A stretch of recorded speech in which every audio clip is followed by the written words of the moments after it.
You're listening to the Main Event Moto Podcast. Ooh-wee. What's up, Motoheads? It's episode 184. It's producer Joe Gallo. We're going to get DB on the phone in just a second, but before we do, I got to thank the sponsors: Fly Racing, Mika Metals, Scott USA, EMT Racing, Motosport.com, and Ole Me Creations. Of course, we can't do this without Race Tech and DRS Suspension. Our buddy Andy over at Guts Racing, No Toil, Blenzall, All-American Chevy of Killeen, and Neil over at ScreenPrintingDone.com. We love all of our sponsors, and if you love us, go to those sponsors and use their stuff and products. All right, let's get DB on the phone. What's up, buddy boy? What's up with you, buddy boy? How's it feel to be home? Feels good. How's H-Town? H-Town is good so far. It was chilly the first day. It was nice today. Sitting in my hotel room waiting for Darkside to get here. I got Jacob Hayes, Lucas Myrtle coming in a little bit, so I actually had to clean my room because, dude, when I got here, I'm like one of those people that unloads my bag and spreads things everywhere. And so I'm kind of embarrassed. So I'm actually cleaning up the room a little bit for them to get here. I don't know why I'm even weirded out by that, but it's so bad. I have Cheesecake Factory wrappers. I got IHOP this morning at like 7 a.m. Like, dude, I've been doing the DoorDash I'm living on the DoorDash. Oh yeah, that's the good stuff. Well, because I just don't want to go anywhere and wait in line and wear the mask. I'm just getting into my room so I can sit here alone in peace. But I have trashed the place and I got to clean it up before I have company. Yeah, no doubt. Yeah, it's bro. Like you're there like one day and it's already just trash. You have dirty underwear everywhere. And there's mud everywhere too. Because when I got back from Friday's production meeting and all that, my shoes were super muddy. So I have like mud clumps all through my super nice room at the Marriott. Oh. Dude, the room, when the maids get in here, they're gonna think an 8-year-old has a room to himself, like Home Alone. Remember when Homie in Home Alone had a hotel to himself? Yeah. They're gonna think that's what's going on, but no, it's me. I'm 38. I'm just like that. So what's up, bro? What do you think about that Bam Bam with the 3-peat? Ooh wee, man. Hey, and I gotta say, I mentioned that last week. I said, don't be surprised if he pulls this out. I know. Vincent, too, dude. Vincent has the feeling. And how's Dan feeling? How's Toolman Dan feeling right now? With Eli Tomac getting 45th place. Man, yeah, he was pretty quiet on his personal weird, accounts, right? yeah. Yeah. Oh, Dan? Oh, he ain't saying nothing. Trust me. He texted me today. It was like one-word answers. It's because he's still bent. What? This guy. But then AC got 4th, so it's like he's got to be somewhat happy, but Dan, he lives or die by them green results, and it was not a great night. Bittersweet, I'd say. And how about Christian Craig, dude? Jagger's dad just slapped him. Man, buddy, I was shocked. And you need to find the clip of me back in like July predicting this, because Joe, you know how bad I am at predicting things. Like, it's just, I'm bad at it. But when I get things right, like, I want everyone to know about it because I deserve a little bit of credit. But I called Christian Craig being good. And I called Barsha winning the 3-peat. We'll get to that on uppers and downers. But, dude, I'm finally right on some stuff, and I want to ride that high and live it up because I'm usually wrong about everything. I don't blame you. That's how I feel. So, anyways, so far so good, though. I mean, what do you think overall? Just round one? I mean, A1's the thing. So did it feel a little – yeah, but did it feel a little different to you? Just – It felt like the first round of an East Coast round, like round 7. You know what I mean? Oh, really? I didn't feel that way, but I know what you mean. There is a different kind of tone and vibe, but for the most part, I was just pumped that round 1 was underway. It was cool. So for you, since it's been so long, and this is the first one, it still had round 1 vibes. Yeah, there was that excitement to it. Okay, I mean, here it was good too. Everything was fired up, but then when it was all done, I was like. Usually it's Anaheim and you're getting out of the pits and like there's still people. It just didn't have that full feel, but it did have like a good feel just getting back to racing and like, opening ceremonies a little bit again. The crowd, there was some crowd there. I don't know if you heard it on the television, but when Christian Craig won, dude, he's crying up on the podium. The crowd was, that was as loud as that crowd could get. They were stoked. So that was real. That was real crowd noise. Oh yeah, it was real. Because they pump it in. I don't know what your production team does, but like NFL, they pump in that fake crowd noise. Yeah, I don't know if our guys had that. Maybe they did, but I don't know. But it was. I had to take my earpiece out to double check because I heard it in the I heard it, but I didn't know for sure. But I took the earpiece out, and dude, the crowd they let him hear it. They were stoked, and I was wondering too, because remember last year with Ferrandis hitting Christian, and Ferrandis became the villain, and Christian kind of became liked more than normal, just because he was the victim of something like that. People already liked him, but that kind of gave it a little bit of extra. Yeah. So I was curious if the fans, if that was a smart fan base, which I think it was, where they knew that was Christian. That was the guy that got hit last year, and now he's back and he's on the podium and he won, and he's like a dad. He's Jagger's dad. So I'm wondering if the crowd was like knew that. Yeah. But it was cool. Hey, so I'll give you the rundown because I know you don't have the most amount of time today. I actually don't either. I got to run here in a few, but Darkside's going to come in. We're going to cover the 250 class. And then Jacob Hayes and Lucas Myrtle, they're going to come in. We'll cover the 450 class. So, but we got to get through some of our business. We got to do uppers and downers, and we got to do our fantasy picks. Oh, let's do them. Let's do them uppers and downers, boy. All right, let's do them now. Uppers and downers. Uppers and downers brought to you by ENT Racing.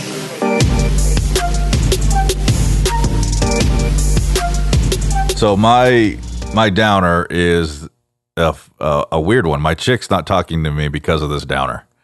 She's the crush, the fangirl is real, man. The RJ crash really bummed her out. Oh my gosh! She walked in. She wasn't even watching the whole race, but she happened to walk in. I swear, she has like a sixth sense for this.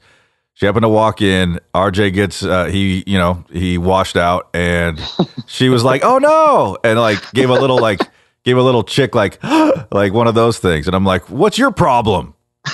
Got all defensive about it. She's like, "Why are you upset?" Well, I'm cheering. So my downer is the fact that he washed out and potential podium right there, and then he loses the podium, but more importantly, dude, he upsets your girl. But how is that a downer? You should be stoked that your chick was now bummed. She's like bummed, and she's not talking to me because I let out a little, luckily, not that he was injured, but I let a little because he's my nemesis, and so he's your nemesis in life because he does things for your girl that you can't. Oh, watch your mouth. I'm just playing. That's a good downer. What's you want me to go downer next, or do you want to do your upper? Yeah, do your downer. All right, we'll just start down then. My Jeep Wrangler rental car. Which, do you know anyone that drives a Jeep Wrangler? Like a new one, like not like a cool old one, but like a new one. No. Yeah, me neither. Like I feel bad for any Motohead listening that has one, or maybe your chick does, but what a dumb vehicle. I mean, seriously. Well, I got a rental car and they had nothing left. And they had a truck, but she's like, "Oh, it's going to take a while because we have to clean it." And I'm like, "I don't really need it clean. Like I'm not picky." They're like, "No, it's policy." And dude, I was just like, "Well, just give me whatever you got." She walks out with the keys and it's a Jeep Wrangler. And at first I'm like, okay, this is different. So this will be cool.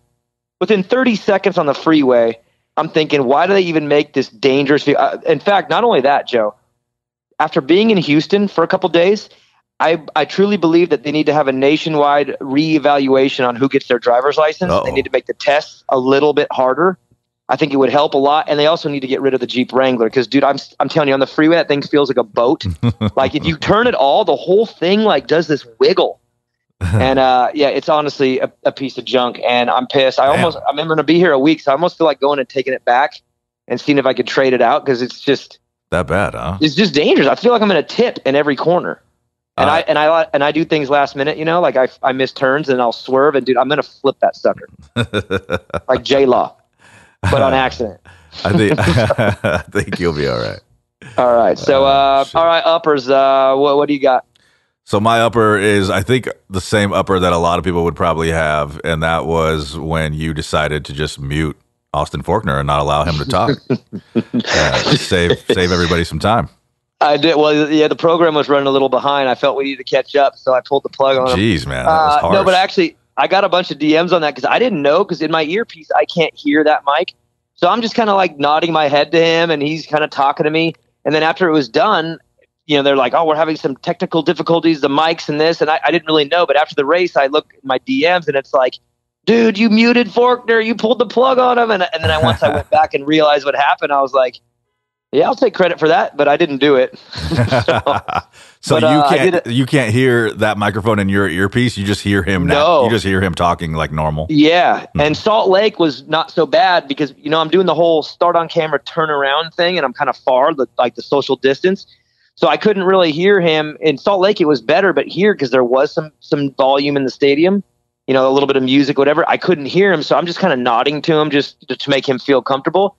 But I think it was kind of a quick interview. He didn't say it wasn't that long, but then come to find out, like no one heard him. So, gotcha. Unfortunately, I did not do that, Joe. It would have been cool if I actually did do that, but no, it wasn't me. Well, that's all right. Yeah, my upper. So they added this thing for the show. Rocky Mountain ATV MC has their fantasy league, rmfantasysx.com, and they added it as part of one of my stand-ups to do like a podium prediction fantasy thing. And I'm like, dude, you guys really are going to make me go on live TV and try to predict the podium for this 450 main? Like, you're going to make me look so stupid every single week. I'm never going to get one right because I never do. And, but I was all about Barsha. I've been feeling it. So I went, Barsha, Webb, Tomac. And when Barsha is leading halfway through, I'm thinking, you have to pull this out, bro. You have to, because if I called him for the win on live TV and he does it, I will look like a genius. So it happened, and that's my upper. And my double upper is today, Bondo, I know he's looking out for me. He said, hey, from now on, why don't we get what the RM Fantasy SX, like the trending pattern is on their website for top 3. And then Daniel, you can give an analysis on what they're trending. So it's not your pick. So technically I'm going to end the year 1-0, bro. Huh. 1-0. Nailed the first one, and I'm done. I'm walking away as the champ. So, yeah, thank you, Justin Barsha, for making me look smart on live TV because it was just a hunch. But, yeah, he did it for me, man. So that's my upper, and, and I don't have to do it no more, which is good. One and done, baby. Yeah, I was thinking another downer, too. It's not a full downer, but it's a little bit. But, I told you before, I'm stoked on this residency thing, like being here a week. And, I mean, today was cool, hanging out, eating some breakfast, just sleeping in when normally I'm flying out at 5 a.m. or whatever. So there is a benefit to it. But now with some of the changes I have at home, with Eagle Grit and just some of my responsibilities, it's a little brutal now. Like I'm a little scared of this week, like just the things that are piling up at home that Maggie's having to do now. So it's not a downer yet, but I'm a little nervous of what's coming this week and then that indie week because I got things piling up at home that I need to take care of, and now I'm here and I can't. So again, I'm not down on it. I'm good with it, but I'm halfway down on it because I have a feeling this is going to be a tough week. Just navigating my home life from Texas, boy. So yeah. It's a little sneaky downer I'm going to slip in there, but otherwise, it'll be all right. So what's you want to get? Sorry, what's that Blair's Corner thing, or what was it called that you're doing? Oh, Blair's Breakdown. Breakdown. I forgot. So yeah, Shane, he works for Feld. He's like, dude, we need to do a post-race show and do something different and creative. And we bounce some ideas off of each other. And he's like, yeah, let's come up with something and we'll take it to Feld and see if they'll approve it and let us do it. And so we came up with an idea of doing like a breakdown show after the races, but doing it more like on the track, like, show something on the track or whatever. So yesterday after the races, we're all done. The track crew's starting to tear things down. We went out there and just did, dude, here's what he did. He literally just pressed record on the mic and camera, and I just talked just my feelings, just what I thought, and kind of I let it spit all in one take. And I said, when you're done, we'll put B-roll over it, and he'll edit it and do all the cool stuff. Well, while I was out there, the track crew was like measuring out Tuesday's track because, they got to turn it around. So they're out there working, and I kind of harassed them because I wanted to show a certain corner that they already had messed with.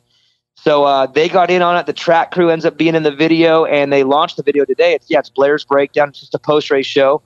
And dude, like in a couple hours, it's blown up on YouTube. There's tons of comments. Everyone's stoked. So, dude, it was honestly like, we knew it was going to be pretty cool and fun, but I think the response is better than I thought right out of the gate. And now I'm pumped. Like, dude, I can't wait for Tuesday night because I'm going to try to do something different. Like, how can I make this show a little cooler and maybe try something different? So, it's just my own little breakdown show with Shane. Me and Shane get to go around and do our own thing and produce it. And Feld said, go for it. So that's cool. It was super cool. It was kind of last minute. So I didn't get a really chance to tell you all that was coming. But if you haven't seen it, you can go to Supercross Live's YouTube and look up Blair's Breakdown and check it out. And actually, now we're talking about it. Send some DMs in and let me know if there's other things you'd want to see too, because we kind of have a little bit of freedom here to have some fun. So I'm kind of curious what everyone would want to see after the race is like. I mean, I already know people are going to want to see the whoops. You know, I'll go to the whoops and show it up close. And because even on TV, man, I get like a little, a 20-second little stand up. So you don't get to see much. But, dude, I can go down there and really show some stuff. So, yeah, hit me up. Let me know what you want to see, and we'll try to get it in. And we're going to do 17 of them. So, yeah, it's pretty sick. It turned out good. That is cool, bro. I'm watching it right now just on mute. It's cool. Looks good. It's good. Yeah. And I got to wear my my new little shirt I got from Kohl's. You like that? My little thermal with a little hoodie. Oh, is that built in? It's built in, son. That's a one piece right there. Fancy, bro. Yeah, and because I asked Shane, I was like, "Hey, man, it's freezing down here. Can I wear my thing?" He's like, "Dude, this is casual. This is like raw, authentic. Yeah, you can wear it. You can wear a Speedo if you want." And I was like, "Well, I am underneath." Yes. Yes. I mean, I already am wearing one, but a banana. So yeah, I got to wear that and let it be casual and just walk around and let it be raw and just kind of press record and see what happens. It's dude, it was so easy to do because it was just press record, say what I want to say, and then he went back and edited and threw things on top of it and made it all come together, like, because he's really good at that stuff. So yeah, it's our little show, dude. That's pretty cool. Sick. That's cool how like quickly you guys can produce and turn around a video segment like that. Well, I got to give him the credit because while I was sleeping, I think he was editing. So all the props to Shane on that one.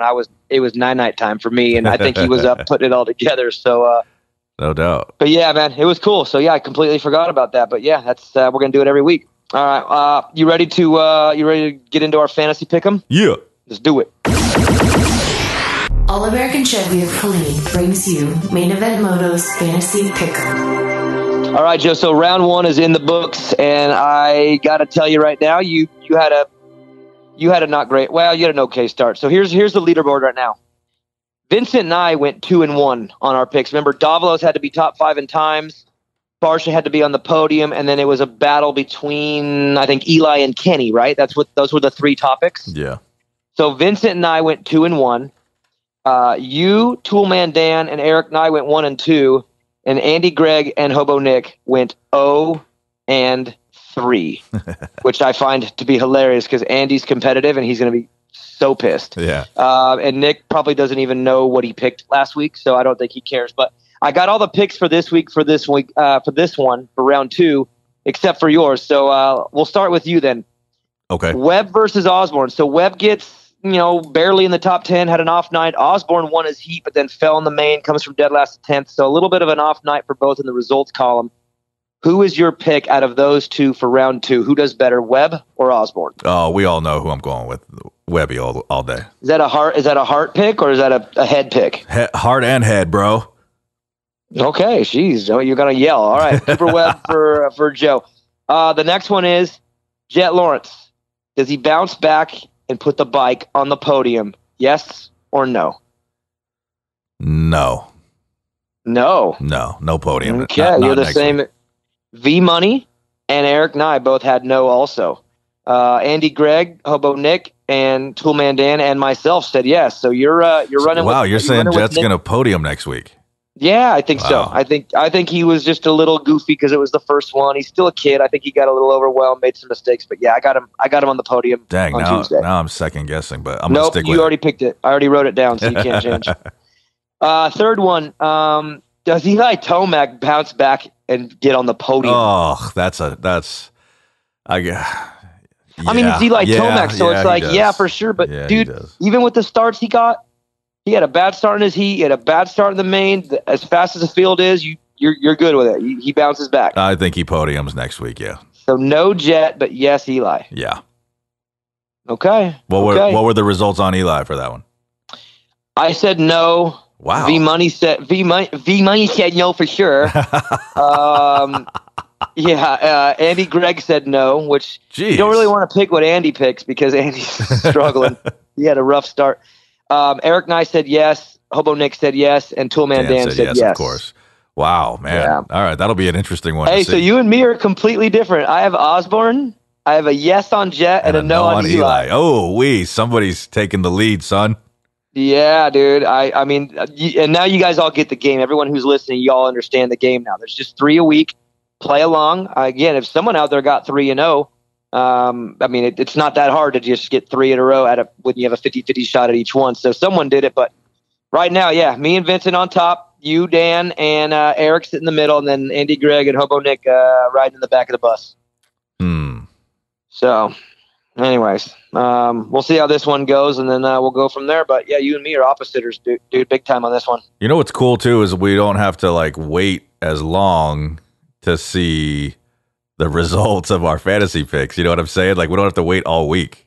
Are you pumped? Are you pumped on a Tuesday night? I mean, we're talking. Two days from now. It's again. Like I think it gives me something to look forward to. That's for sure. Especially on a Tuesday night, right? Like what's going on a Tuesday night? Nothing. You know, other than never mind. I was going to say something, but I would have regretted it right after I said it. So I'll just zip my lip now before I get myself in trouble. But anyways, yeah, Joe, I got to roll too. I know it's Sunday, but I still got things to do, and I know you got stuff to do too. So have fun at Home Depot. I know you got some things to take care of at the new house. Always. And how's the Batcave looking without us there? Is there any modifications since last week? No modifications. Just holding it down. Okay, well keep it holding down. I'll be home in a week. I already miss you. Me too, baby. And yeah, but I got to get to work. It was 184, baby. Main Event Moto. All-American Chevrolet in Killeen, Texas is a proud supporter of Main Event Moto and invites all the Moto heads to experience the difference for all of your Chevy sales and service needs. Mention Main Event Moto and get 50% off your next oil change and a front-end alignment at no charge. Remember, whether you're hauling your bikes to the weekend track, trail, or race, or commuting to the job that pays for your moto habit, we have the truck to get you there in style. Visit us online anytime at ChevyKilleen.com. That's All-American Chevrolet of Killeen. Chevy, find new roads.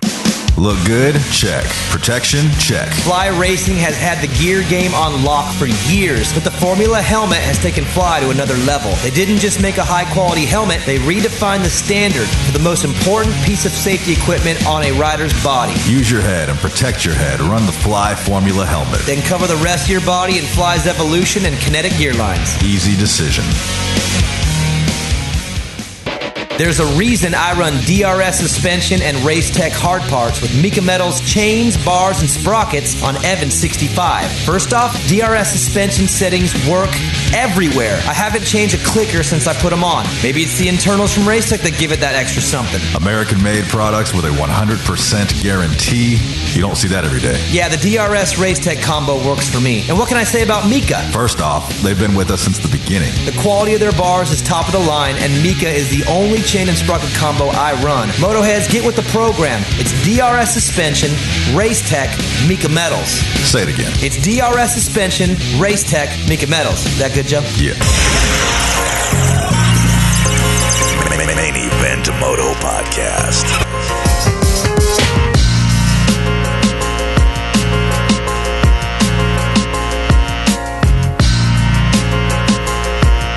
And joining us for the first time on the actual Main Event Moto podcast, it's Darkside. What's up, bro? What's up, man? Just disappointed I'm not actually in the Batcave. I know. Don't get to see Joe's beautiful face. It is beautiful, that is for sure. Especially lately, you should see what he's got going on. I love it. You've done the night before show, which I know I probably need to bring that back. The problem is, man, I'm so overworked. Yeah. And to have to produce another show the night before when I'm just zombied. But, man, that show was cool. People miss it. But you did that with me a bunch of times. Yeah. 2-3 times probably? More than that. I did them with you a couple times at the Dallas and Houston rounds, but then I sent you questions. That's right. You were doing my questions. That's right. Yeah. But this is the actual pod, episode 184. So we just got things opened up with Joe, and now we'll do a little breakdown with you.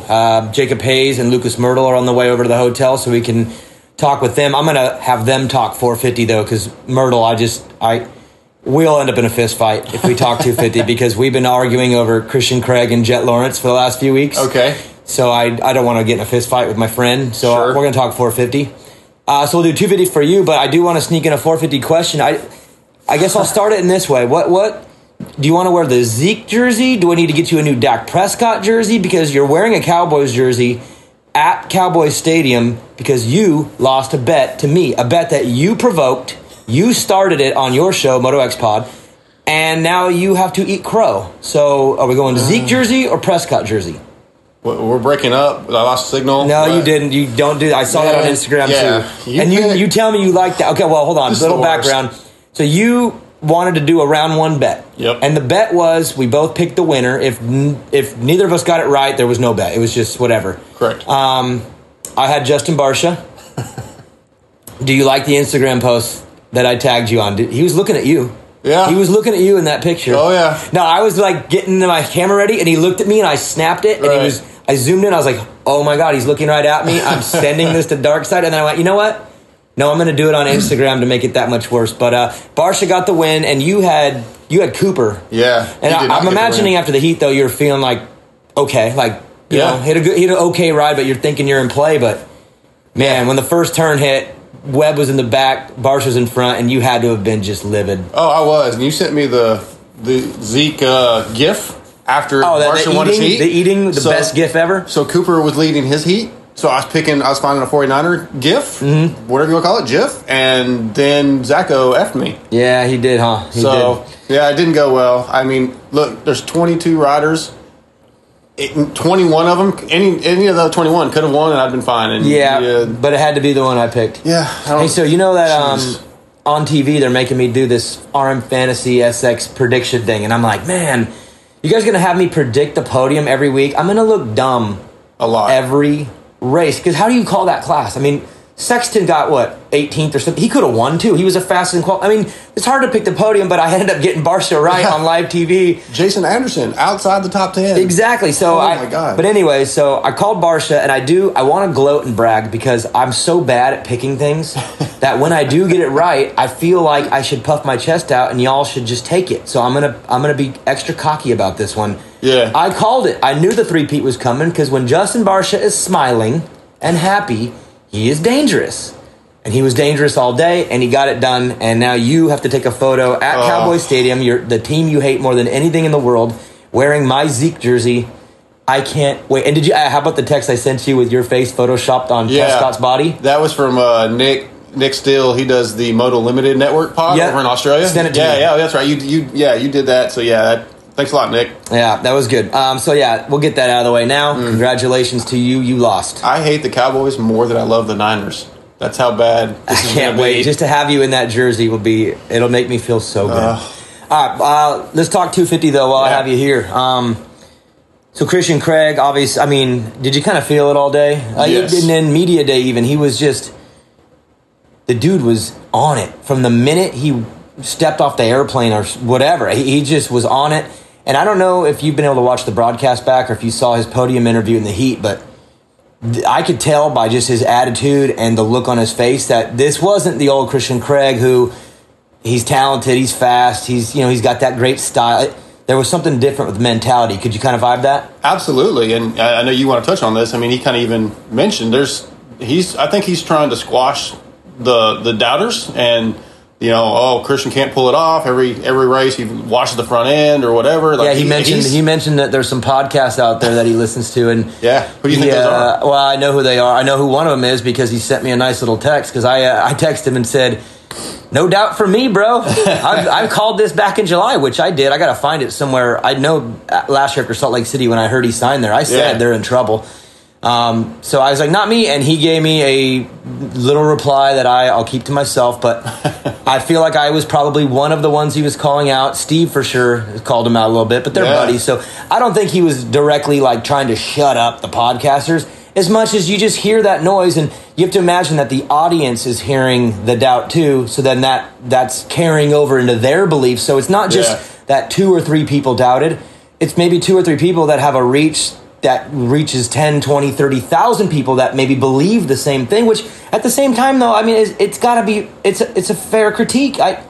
We've seen crazy talent from him forever. This is nothing new. He washed the front end at one point last night, I believe. He fell in the heat. Yeah, so, I mean, when that happened, I was like, oh, my God, here we go again. Right, so I think it was fair, but I think to his point, people thought it was over and he's washed up and he shouldn't be there. And that's not true, and that never was true. For me, it was always just needed to put the pieces together, and I always thought he needed to be more of a fighter and be more aggressive. And I don't know if it's just RJ Hampshire, but he had no problem going after RJ twice. Yeah. And Maine, and I like that he was showing that authority more than just his talent, and that to me is what got it done more than just the speed. Absolutely, yeah. I mean, we all talk about the bikes, right? The Star Yamaha is clearly the best bike out there, but there's a definite change in his attitude, his belief. I think his mechanic, who I'm friends with, Jericho, I absolutely let him know you're the man. You know, I mean, he's firing them up. He's firing all cylinders, and Faulkner and Jet and those guys. They're not going to have an easy time with this. No, they're not. And that was my biggest question after last night was this a round 1, 3, 4, 5 month build up explode thing, or is this a 3, 4, 5 month build up 2021 season explode thing? Like, is this for real for the year? And if he comes out on Tuesday and does it again, even that wouldn't tell the whole story, because obviously it's 8 or 9 rounds. So I'm just curious if we're going to see that same angst and aggression now that he's got this win, or is this like the biggest emotional, emotion dump he's ever had, and now is he going to be firing and feisty on Tuesday? Yeah. I guess that's my question. I think I lean towards he was emotional after the race, but I think now he believes even more, and I think with us racing 2 days later, it's just going to roll right. Yeah, he don't have time for it to lay off, really, right? And could you tell in the press conference last night? He seemed pretty locked in too. A couple times he got a little emotional again because I know it meant a lot, but and the kids were with him, you know. Yeah, he had his daughter on his lap and stuff. So I think there was that, but he said a few answers that made me think this is a for real thing. And he said in the preseason press conference he wants to be in the 450 class sooner than later. Yeah, those were his words. And he knows that there is no path to the 450 factory ride without a Supercross title. 100%. No way. I mean, even look at McElrath. McElrath's won 10, 12 250 races. He didn't get a factory ride. Yep.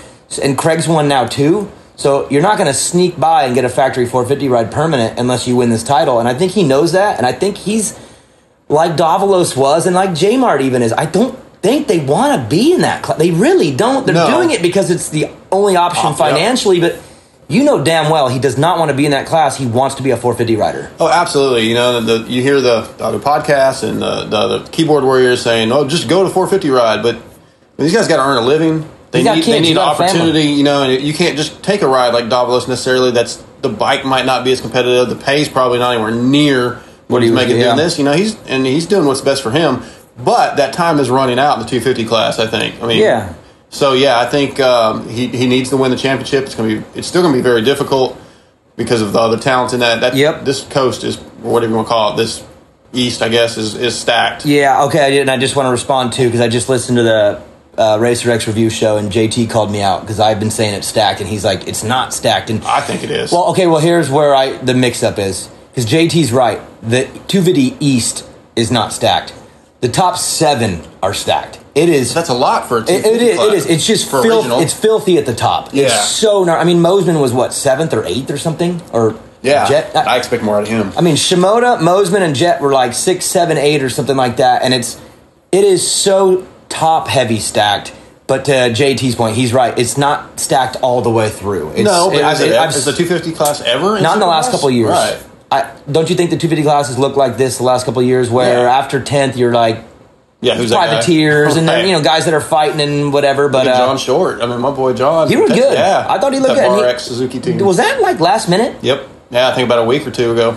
I thought he looked good on it, like he really good. Anybody. But I've kind of thought for a while he needed to get some kind of a team or some kind of whatever. He's a talented rider, not only outdoors but indoor too. I'm glad he got that. But okay, we're losing track. We'll get to him. That's fine.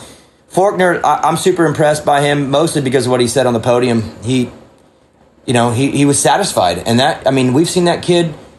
He's never satisfied. He wants to be number 1. He's got this thing about him. And I think the maturing process is kicking in because he realized this is a long battle.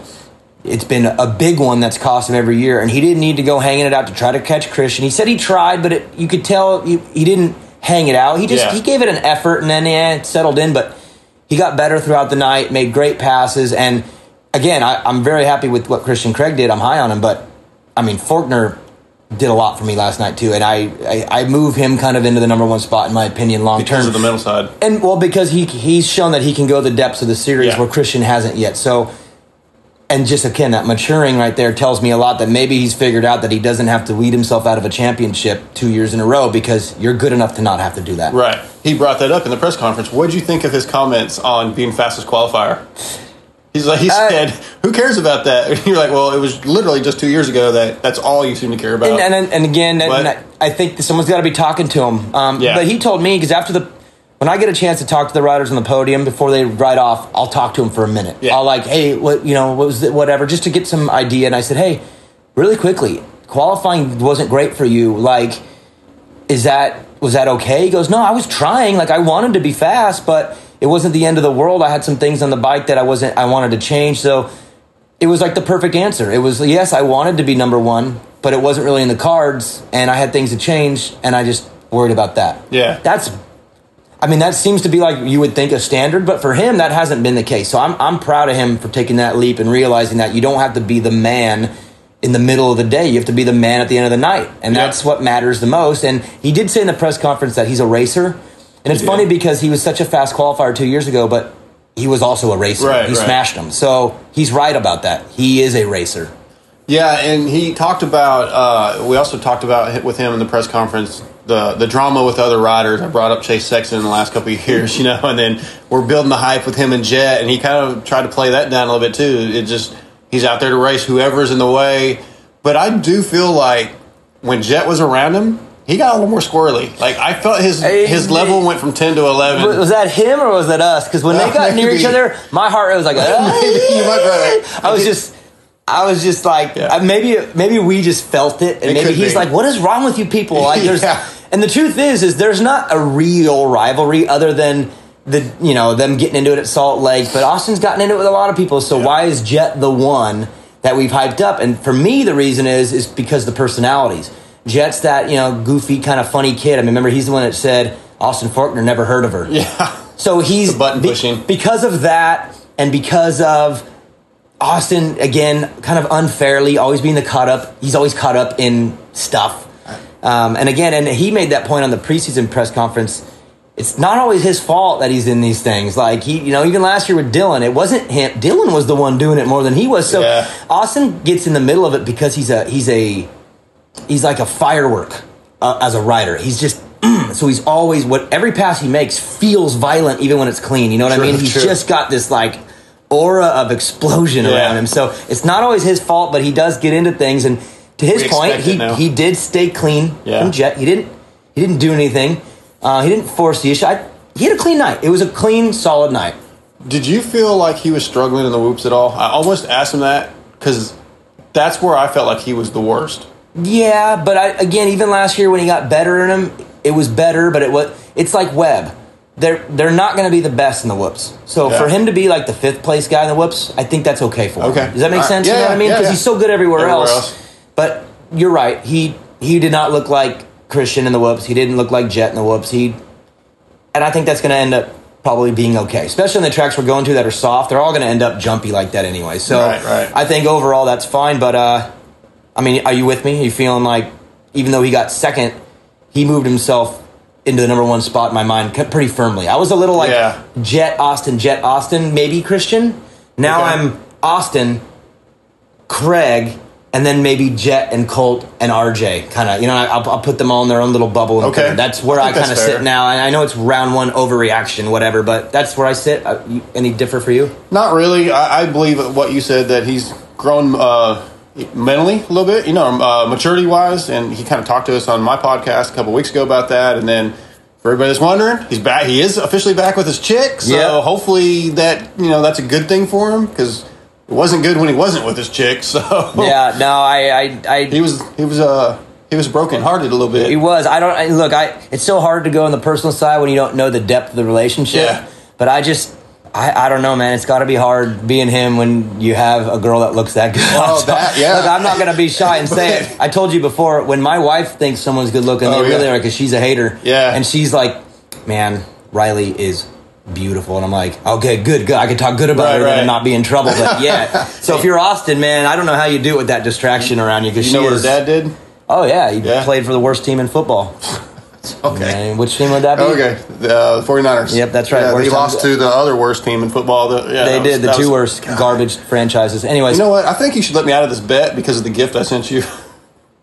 That is true. The gift was cool. I can't believe you actually held that in your hand. I had to walk out of the stadium with that. That's awesome. Like Dallas Cowboys football. Yeah, the whole bag with all the bag and all the goodies. So, yeah, I talked to Riley yesterday, and she's a nice girl, right? She's really nice. I've talked to her before, but the reason I brought it up really was you have the keyboard warriors that talk about him and his writing, right? The way he's aggressive and he screws things up, but then they're also hating on him for his relationship. Like, we're all humans. That's not easy to take when you have people hating on you and people you don't know, and you see that on social media. Like, at some point, it's going to affect you.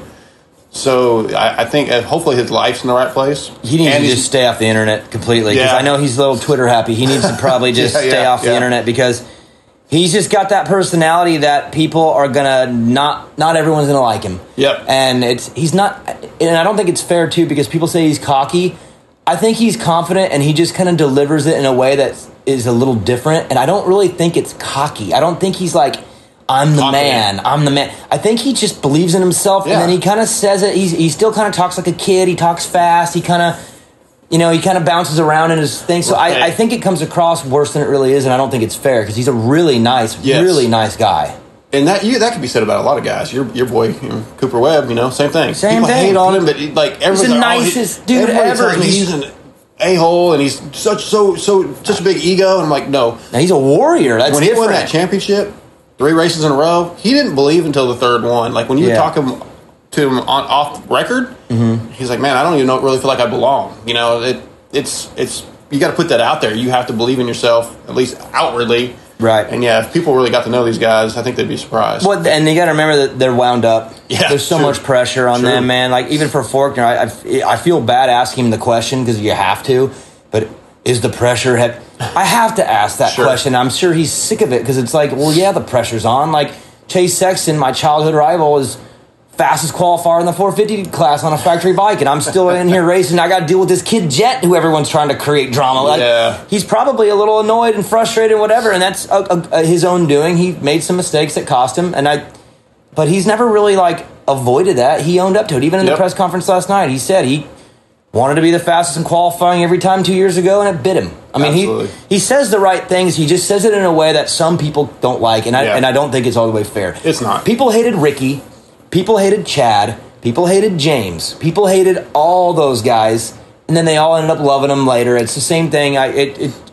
Not everyone's AC, right? Not everyone is just going to have that perfect personality that everybody. I mean, who hates AC? Nobody I know of. But that's what I'm saying. Not everyone's going to be that guy. So for Faulkner, if his best bet is to stay off the internet, because all it's going to do is wind him up more, and it's just a bunch of talking. It's all fine, but absolutely.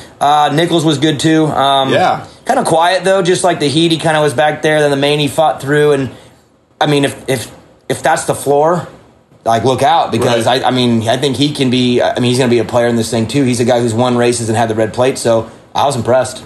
I was too. He wasn't even a guy that I had high. I mean, I knew he'd be good, but I wasn't like, all right, this guy's going to battle for wins every week. But he came, like I said, from a pretty bad start, which I picked him for first lap leader and pulp, so that didn't go well either. My whole night was just bad, Daniel. And then when Parsha pulled the whole shot, I knew it was over for me. But anyway, final dagger. But I expected better starts out of that Star Yamaha, but he fought through and was confident. And no dangling earring though. Where was that? No, I don't know. He's just something different this year. Yeah, I missed that. But his style, he didn't have the same style that he normally has. Right, he's tamed it down a bit. But do you remember the old TV show Family Ties? With Michael J. Fox? Yeah, but I didn't. I wasn't like on the show. His sister Mallory was dating some guy with Nick with the long dangling. That's who I always think of when I see Nickel. Yeah, I think it's the same one. That's hilarious. He may be another player. Well, obviously he's another player. Did you see him 3 to 5? Just 3 to 5 or 3 to 6. I mean, that's kind of where I felt. For me, it was. Absolutely. I apologize to Austin and Jet. I did build the hype up the very best I could, because I want to see fireworks. You like that stuff. I'm such a drama queen, but I can't help it. But I kind of had Colt with RJ, like 3, 4, 5, and maybe. And I thought Craig would be a little better than them. I didn't know how he would do if it would come to fruition in the race, but I felt like he was a 3, 4, 5 guy, and after last night, I think the same, but I'm not afraid to go on a limb and say a win is maybe coming in the next two, like for sure. If he gets a good start, he could just run away like Christian did. There's no question. What it's going to take is the whole shot. You know, I think it's going to be really hard for him to come from fourth to first with those other guys in front of him. But he could prove me wrong. But that's kind of what I believe. Where Austin is the one I believe he could start in fifth and get there. If Christian wasn't so far gone, say Austin gets into second and Christian is only 2 seconds up, Austin's got a good shot at him. Yeah. Real good shot at him. Christian was too far gone, though. But for Nichols and Hampshire, they're going to need a whole shot. Or even like Christian, he didn't get the whole shot, but he made the move lap 1? Yep. So it's pretty much he got in the lead right away. They're going to need that, where Austin's kind of the only one I right now feel can work his way through all of them. Not even Jet? Not yet, because I didn't really see Jet doing anything from the back to the front more. I saw a lot of talent. I saw a lot of good things, but I didn't see his racecraft all the way there yet. You know, I don't see him going through the whole pack. Okay. That's probably fair. Yeah, he's still got some experience to build. And you got to remember, we're hyping him up because we see the talent, but he hasn't won a race yet. So he didn't lay an egg. He didn't have a bad race. The fall at the end really was, he blew that. But you know what I mean? Like he didn't show everything that he's got yet. But that's okay, because you got to remember he's only gotten one podium ever. Yeah. So why are our expectations so high for him then? Because you watch him personality ride. No, because you watch the way he rides a motorcycle. Yeah. It's just and there's a hype built around him. Again, James Stewart and Travis Pastrana come to mind. They came out at 16, were flashy but couldn't really do it, and then at 17 put it together. So he's he reminds me of them from a talent perspective. So we're kind of feeling that. And then of course winning that final moto at Paula, or that overall at Paula, gave him a little bit of a lift, and he just happened to land on the tough coast. Honestly, I mean, I hope this doesn't hurt feelings here, but the East is going to be way tougher than the West. That's what I think too. It's not even close, in my opinion. When we talked earlier about it being stacked or not stacked, that's kind of why I feel that way. Yeah. I think the West ends up being probably more stacked through 15th. There's going to be a bunch of the Club MX team. There's going to be a bunch of them. But top 5, this East is, I think, better than the West. I do too. I mean, J Mart will be good. Justin Cooper will be good. Jordan Smith, Cameron McAdoo, Pierce Brown. There's some guys over there that I'm looking forward to seeing, but I don't really think they're on the level of Christian and Faulkner and Nichols. I think that top 3 or 4 in the East is the dominant. And maybe we'll see that. We'll see it when they get together. Are they getting together? That's what I said. The last race, I think. Is that the only one? Yeah, I don't even. I forgot to pay attention to what ended up happening. I think the last one may be together. Let me throw out some rando names. Then Shimoda, his heat race was awesome. I mean, and his start in the main was good too. And overall, you got to remember last year he got 3rd in points. But dude, come on. I mean, I don't even. I mean, he didn't earn 3rd in points. It fell on his lap. Last night looked legit to me. He absolutely did. When he was out front in the heat, I was like, oh, look at Faulkner go. Because I couldn't see the numbers from the press box. They look the same, right? Yeah, 30 and 38? I'm old. I'm 45. I can't make out the damn numbers. Right. So I thought Faulkner was rolling off, and then I realized it was Joe, and I was really paying attention, and much improvement, in my opinion, from last year. And he's on the tougher coast, and I think he's going to be having a fight. But you know what? If you're him, and I'll get to Max Folan, if you are not in a position where you're chasing the championship, it's almost better to be on the tougher coast, because you're going to learn more. Like Max getting to race with these guys, there's no pressure for him to perform in the results column. It's all about learning. Well, why would you want to learn on the easier coast? Yeah. To me, I mean, and again, if I'm pissing y'all off by saying this easy coast thing before we've even seen the West, I apologize. This is how I feel. But for Max to be with that group and for Joe to be with that group, it's better for them long term, because they're not supposed to win titles or races right now. Makes sense? Yeah. If they were on the other coast, as we're saying, easier, and maybe they got a 2nd or 3rd, they might have some false.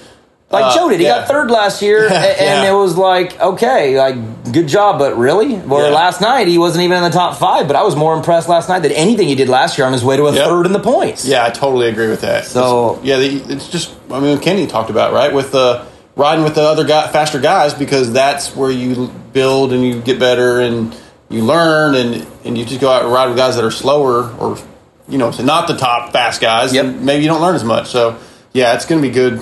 Joe's going to probably show a lot of improvement throughout the year. Yep. I was very impressed last night, for sure. Hopefully he keeps that going. And it wasn't. I think he will. He's the kind of kid. I think he's pretty consistent as a person. I think you'll see the same thing. And with him, I don't even see much of a change. I'll bet you he rides like that all year. And then in the offseason, he's not the kind I don't think that's just going to all of a sudden just start chipping away in a season. I think he'll just do that all year, and then next offseason take another lift. He's very machine-like in the way he rides and approaches things. And even like in the press conference, I don't know if you noticed this, but man, you guys at the media kept going to him for questions, and I'm like, the guy is doing really good with his English, but man, leave him alone. Everybody was asking him question after question. I didn't ask Joe anything. And I felt bad. I was texting with Christian Craig about it. I'm like, dude, they wouldn't leave Joe alone. And it's like, he's getting better with his English, but give him one question and let him be. You guys handle a short one too. Yeah, and a simple one. Don't complicate. That's how I handled Dylan Ferrandis. Is try to real basic. Because he's not confident in his English either. Right. But yeah, I didn't ask Joe. I don't know anything about Joe. I've never met him. Nice kid. Seems like a very nice kid. Such a nice kid. He's the one of the few kids that I haven't actually met. So. All right, let's stay positive before I get into a negative. I have 1.5 negatives. Okay, so not two full ones, but let's go positive. I'm so happy with Max. My boy. Dude, I've already said this, but I got to say it again. I have a personal interest in him doing well. Talon, when I first turned pro, he was the top dog vet, just came back from the GPs, battling Ricky in the outdoors, rode for Mitch, and I would ride with him, and he was like a mentor to me. Like, I love Talon. He's been nothing but like the greatest person to me. His brother Tyson, Grandpa, who's always with him. They're an unbelievable family. There are also some things going on in their family life that is tough for them right now. Yeah, which we know with a lot of people Max's know about sister. it. Some do know and some don't know, but Max's sister had a really bad accident on a horse, of all things. Yeah. But she's doing pretty good, though. She's doing great. So honestly, me and my wife were with her last night. That's awesome. Me and my wife are following them, and just I'm super happy with how things are going. But fantastic family. But Max too. I've watched that kid on a 50, and I'm just like, man. God, they're putting him in there early. And then when I heard that they got that 3rd-year deal for him to give him that extra, because if 2-year deal would not have been fair to me. Nope. There's just, because this is a year early for him. But I'll tell you what you saw last night was a kid who is a very hard racer. He's very disciplined. He tries his hardest. He's not flashy, but he does everything pretty much right. And he completely crushed it for me. Just being a top 10 guy, which is all they want for him. That's so good, and I'm telling you right now, he is legit. He's going to be legit, and as long as they keep this as the plan now, which is just learn, they'll do the right thing with him. I fully believe that's the case. Had Max on my show a couple weeks ago. Like you, I haven't known him anywhere near as long, but Talon and Cherubies has been a part of our show for years. They sponsor your show, right? Yes, they're the title sponsor of the Moto X Pod show, and I've had Max on numerous times, Talon on. So I've been trying to be supportive of these amateur kids from a while, and I really like Max. Like you said, great family. Look, everything you just said is true. Went in a year early, but with KTM saying, we're not going to expect that much out of you. Just let's get some time, learn. And I talked to him yesterday morning, walking into the stadium. What are your goals for today? Learn. That's all he keeps saying. Yeah, and he did. That's a great bar, right? Yeah. If all your job is to learn. Then all you have to do is take it all in. And on press day, he was jumping in behind Nichols and Fortner just to see what they did and how they did it. And I mean, it went from, in my opinion, the worst possible scenario for him to the best. And it's all about that 3rd year because it gives him the 100%. time needed to where this year doesn't matter except for learn. Next year, they're not going to go, hey, Max, this year's plan is to learn. No, next year, you're going to probably need to be on the podium. That's what they're going to want. Top 5 or top 3. That's fine, but this year, just go do that, and I'm so happy for him. I am too. The only mistake all day, did you see it? No. You didn't see his, the sight lap? No. I heard Sexton crashed on his. So did Sexton, but he overjumped the triple before the whoops, or after the first rhythm section, finish line. He overjumped it, flat landed, over the bars. Max did? Yeah, on sight lap. Yeah, that's pretty awesome. We were kind of joking about it after the race, and I said, hey, but Chase fell twice. That's good. Hey, the rookie, when you're a rookie, you make mistakes. Chase, you're better than that. You've won 2 Supercross titles, but did he crash? He fell in the turn, and when getting back on the bike, did the slowest Superman tip over. Is there a video of this? I hope so.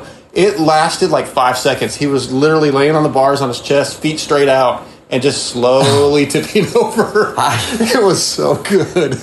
And knowing his attitude, he's probably so bent. Yeah. He's so probably mad. Where Max is probably like He's embarrassed. probably nobody saw it. Yeah. Max is embarrassed, and Chase is probably furious that it happened. We should ask him that, yeah. But yeah, and I asked Max about that, and Talon said that he had told him, on the sight lap, go out there and go hard on the sight lap. I love it because I used to do the same thing. Yeah. I felt that if you don't use the sight lap to warm up, then the first lap of the main is like, it's like everything comes at you so fast. Yeah. So when I saw him cross the start attacking, I was like, that a boy. Yeah. And I figured it had to have come from Talon. It was Talon's smart about that kind of stuff. He knows those little crafty tricks on how to get yourself in the right spot. Yeah. The funny thing is, when they were walking in yesterday morning, I asked him how they're feeling, and Talon's like, this is all new to us. He said, we don't know what to do. Like, that's how raw this was. We don't know where to go. We don't know what we're supposed to do when we get to the truck. We don't know anything. And you find that funny, right? Because it's Talon Vaughn. Yeah. He's a legend. He's been around forever, but he hasn't been in this for a long time. Right. Like, he's probably, he's looking around like, they're like the when's Riders Junior, meeting? And when, KTM Junior kids showing up for the first race. Exactly. And the hand guards look good. My brother is. Did you see my brother's Instagram story yet? No, I didn't.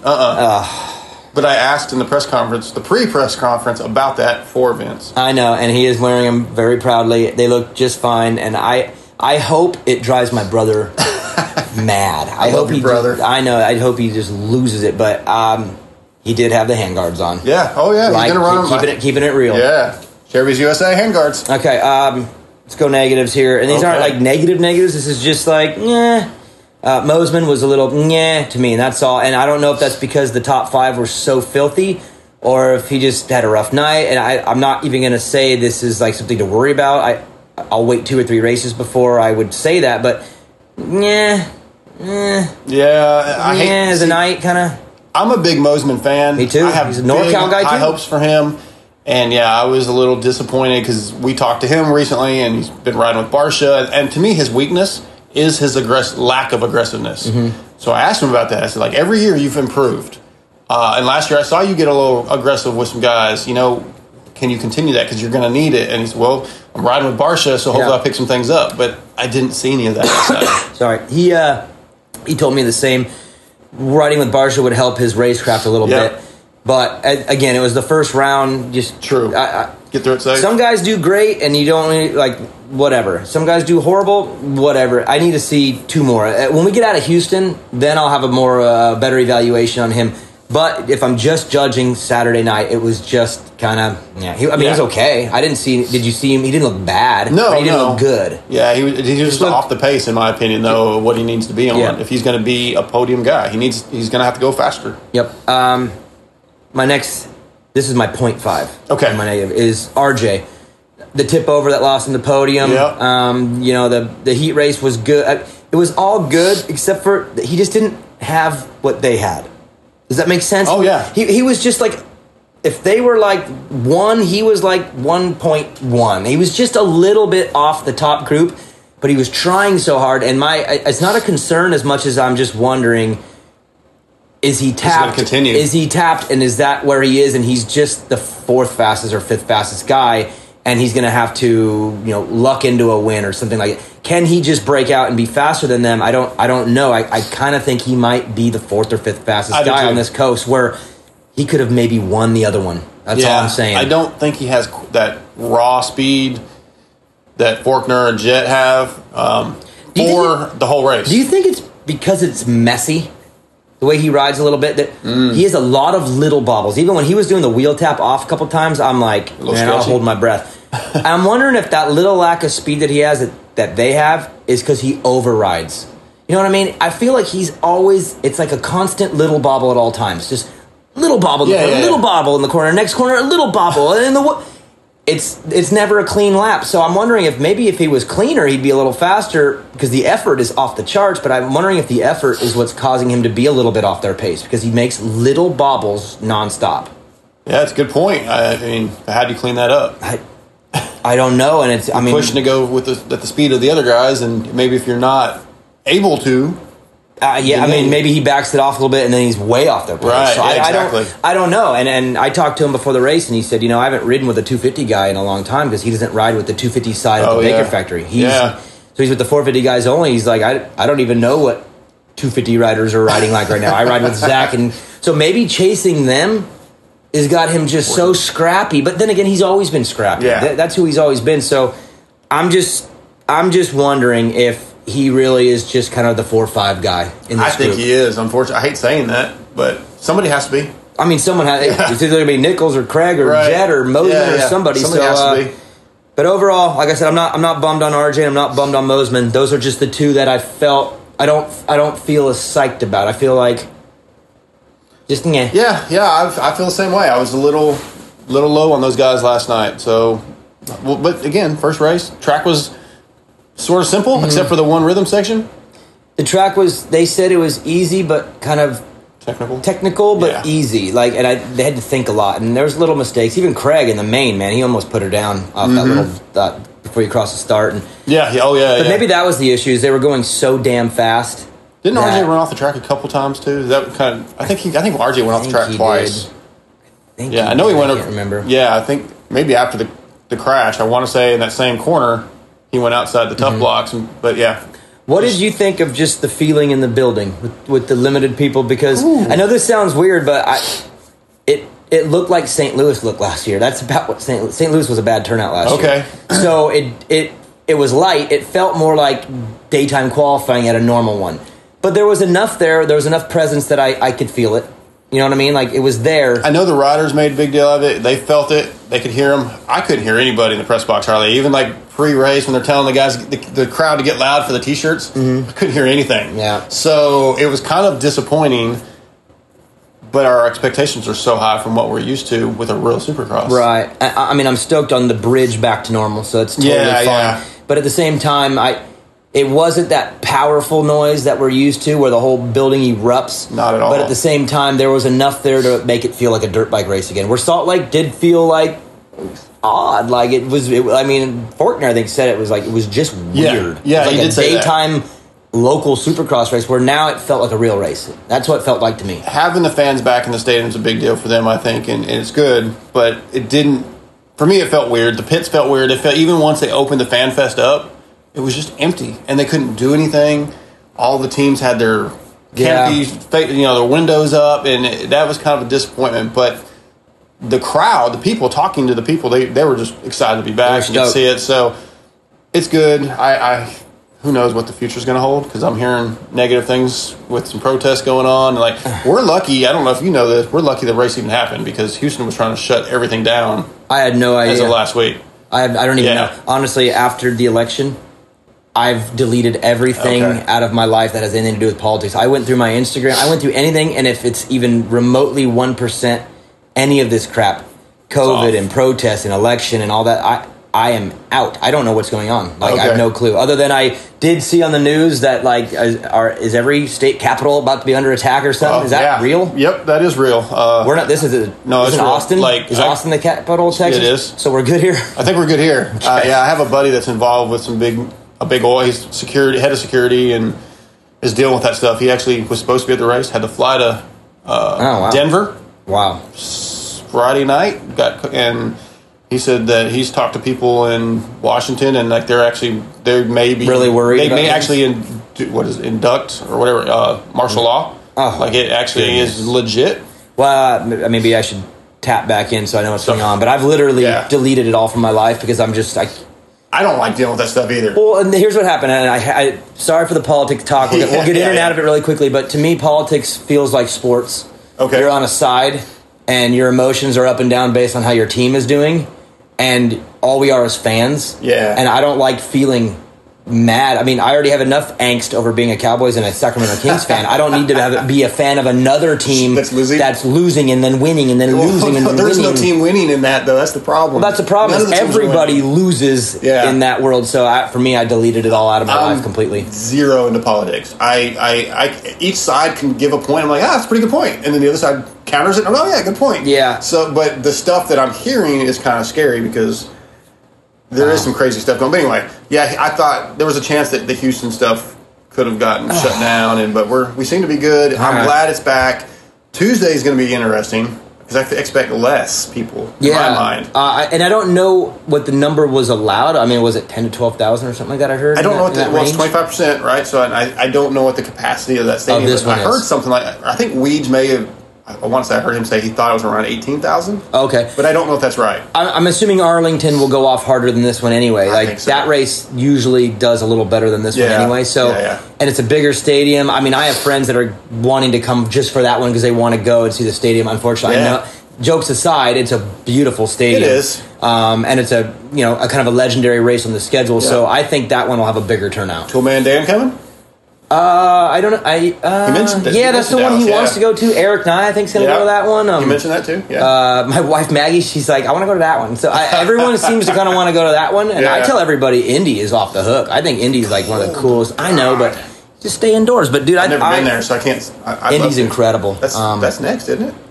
Yeah, like next week. Next weekend. Yeah, not this weekend coming up. Yeah. You got 2 weeks. Yeah. So, anyways, final thoughts. I threw out something for you to work on, and I know you're working on it, and you're almost done with it. But kind of explain what you're working on. This little report we're doing. Well, you were curious about injuries while racing, and if they because of the change in racing schedule and racing more, we have this topic of.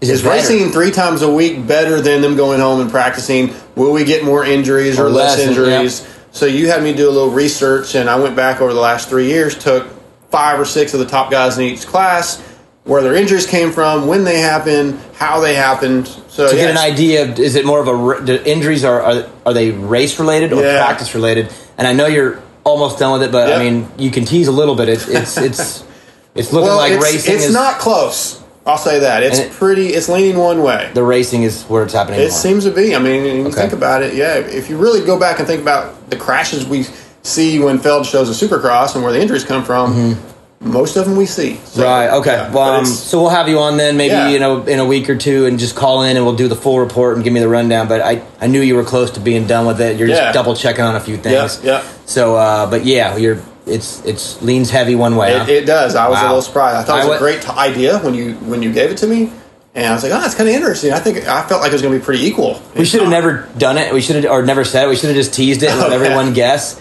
And then, but I mean, cat's out of the bag now. It's more racing. Hold on, I'm going to grab a paper real quick because I want you to. So our fantasy pick'em for Main Event Moto. First off, I apologize. I should have just had you in it, but I just kept the local crew in it. Yeah, I saw that. I was a little butthurt. I'm sorry. Right. Well, we're doing this fantasy pick'em thing with the group, and I already did it all with Joe and our group, but I just want to see your thoughts on it, okay? Webb versus Osborne on Tuesday. Who does better? Webb.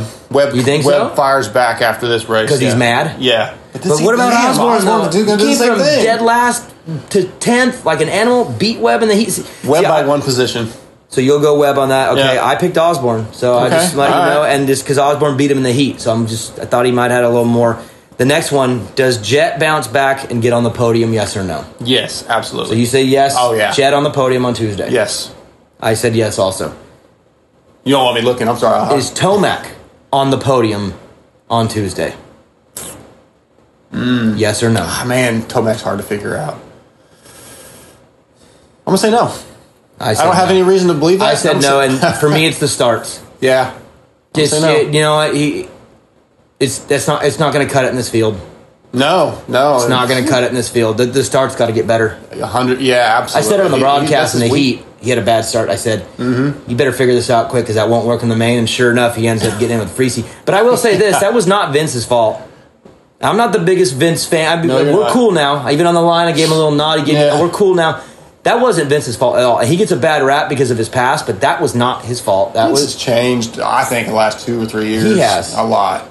So that was Eli's fault. Kind of, dug his own hole right there. I'm being honest, I haven't seen it. I missed it live, and I haven't watched the playback, so I don't. I heard something happen, but I didn't know. He went into him and gave him, dove in it. Well, you'll see. Okay, I'll watch it. It was Eli's fault, but I say no just because of the starts. Yep. And that doesn't mean it won't in the future. I think he'll get better. If he gets a 5th or 6th place start, look out. But he can't be coming around 9, 10, 11. No, not anymore. Not absolutely in that field. No, they were battling all the way back to like 14th. I mean, it was like him and Osborne in 13th and 14th. Like it's ridiculous. It's too filthy. So I went Osborne, I went Jet, yes, and I went Tomac, no. So I was just curious. I'm going to ask Jacob and Myrtle the same thing. I know what Myrtle's going to say on Jet. Jet's going to win. He's going to say, of course, mate.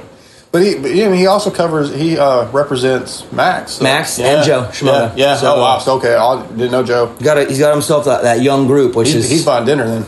Oh, he's buying dinner. He is for sure. So, well, thanks for coming over and hanging out and talking 250. So let's have you on. Then maybe after Indy, we'll do that report, cover some racing, of course, too. But then we'll dive into your report. Okay. Yeah. And then at some point, I want to come out to NorCal. Of course. We have a new Batcave now. I know. Moved, and our new one's better. No rats. No, there's no rats in the new one. There's no way. No rats in the Batcave. No, the old rat cave. There was a little family in there, but Joe killed all of them. So, Joe, I'm coming, bro. Yeah, we'll get you out soon, man. All right, later. Main event moto. Joe, when I think of Blenzall, I think of the smell because it's so good. But that's not fair because it's the quality of their products that really stands out. Go to Blenzall.com and take a look at the catalog. 2-stroke, 4-stroke, they got everything that you need for your motorcycle and it's top quality. I used to be in the oil industry. I know the difference between crappy oil and good oil. Blenzall.com has the best. Check them out. That's what the Motoheads run. Walk out in your garage, take a look at your bike. You know your graphics are roasted and you need a new set. That's why you go to Old Me Creations to freshen up. High quality, good looks, they are the choice of the Motoheads. That's why you need to put some Old Me Creations on your bike. Not everybody's like Toolman Dan and washes their bike more than they actually ride it. So your bike is probably hammered and it needs some Old Me Creations stat. Again, quality, style, they got you covered. That's why the Motoheads run Old Me Creations. Joe, I have an idea. Yeah. Screen printing done. We got to do their commercial, right? Yes, we do. Let's do a commercial/tease where we tease our new T-shirt coming out in March. Ooh-wee. But then also mention how Neil's the man and screenprintingdone.com is who does all of our stuff. Right. Isn't that kind of a good idea? Like a commercial/tease right there? Yeah. Well, Neil is the man. You go to screenprintingdone.com if you want to get something custom done like we do. And of course, when March hits, you get that Main Event Moto t-shirt done by Neil at screenprintingdone.com. Yeah. So can you turn this into the commercial? I think we can. What do you got to do it? I think we just did. If you're a true Motohead, then motosport.com is your only choice when it comes to OEM or aftermarket parts for your bike. And when it comes to servicing your bike or giving it the punch you need to perform, it's EMT Racing. With motosport.com, you can get everything you need for your bike with great pricing and ridiculous speed on shipping. And with EMT, it's simple. Take your bike to the experts. 2020 is the year EMT takes over the performance world. If you don't know, now you know. Your Bat Bros choose motosport.com and EMT Racing, and you should too. I love when NorCal companies take the world by storm. Guts Racing seat covers and no-toil filters are made right here at home, but their products travel the country and world on some of the baddest dudes' bikes in pro racing. Who runs Guts? Too many factory teams to list, Joe. Who runs No Toil? Well, it's the only filter Chad Reed will run. Guts and No Toil make only the best. So visit gutsracing.com and notoil.com and step up your game, Motoheads.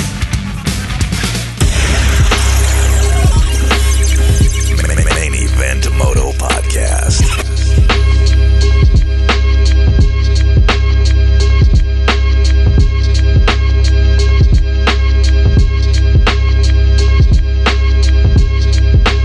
Jacob Hayes, what are you doing in Houston?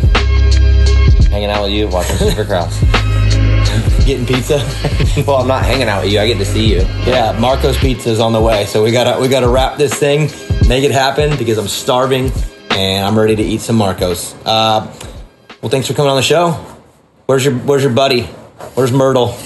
Why didn't he come? Because he knew we were gonna wrestle, huh? Myrtle's hanging out at the hotel. He didn't want to come. He didn't want to deal with me today. He's tired. Yesterday was stressful for him. Was it stressful? His first round. You know what's so weird though yesterday is you're messing with me during Race Day Live and sending Snapchats and I'm like, what the heck? And you guys are just down in the stands and I'm literally telling Myrtle, I'm like, what's up, buddy? One of the peasants, huh? How's that live treating you? Because usually he's in the box, you know what I'm saying? So how did he handle it?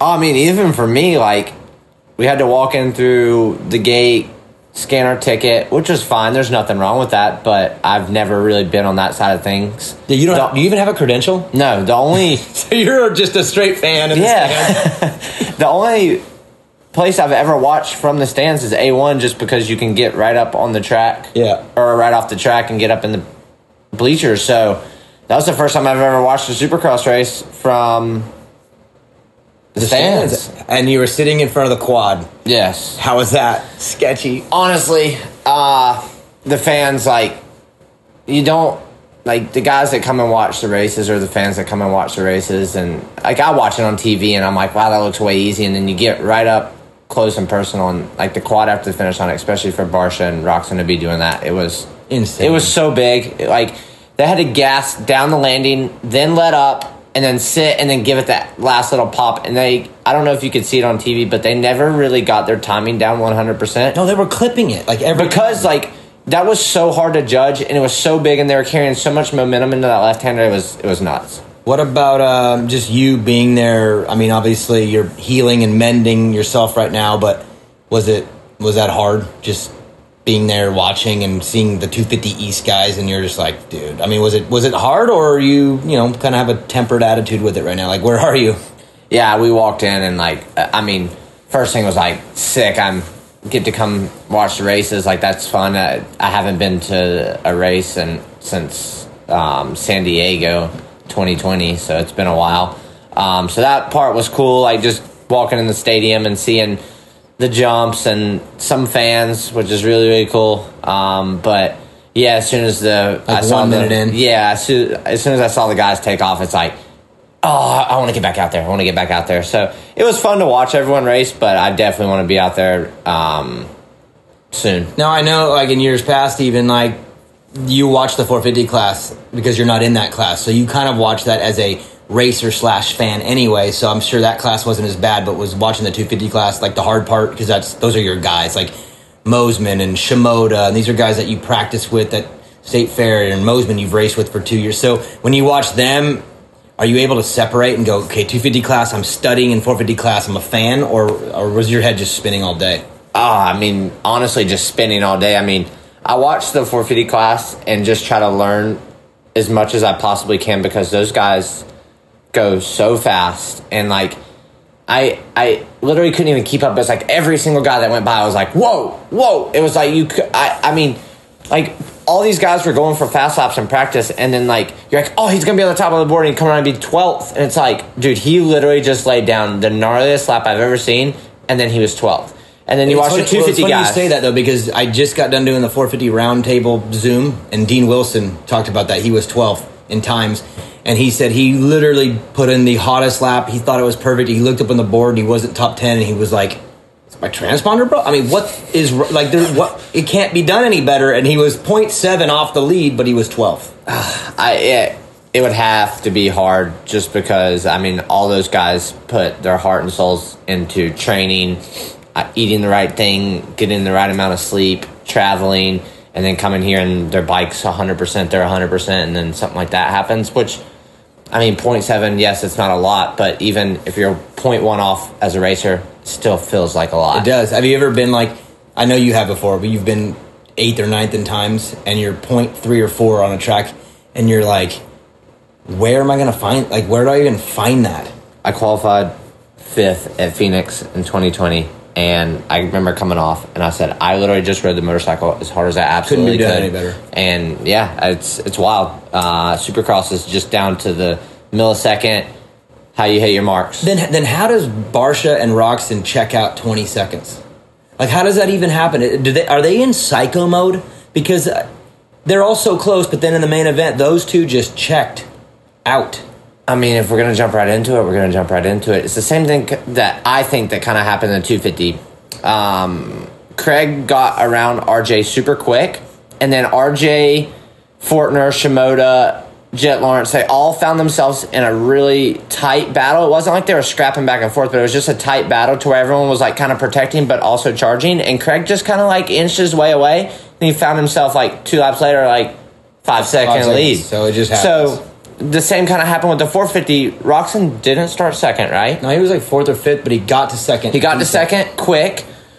Barsha had a little bit of a gap, and then Roxon made that push to get up to him, and then they just elevated each other. I mean, Roxon made several runs at him, and I don't know if it was him in his head thinking, okay, hey, let's see if I can push Barsha into mistake. Maybe he misses the 2-3 on to the tabletop got him off. there a couple times. That's what I'm saying. Like, maybe he thought he was going to push him into a mistake there, But Barsha, I mean, he never wavered. He was solid. He was, man. And Kenny was applying pressure. But Kenny had a couple times he could have took a shot at him. And he said in the press conference, it's like, you got to pick your battles. And I think one battle you don't want to pick is probably Justin Barsha at round 1 and get physical. It's one thing to go around him.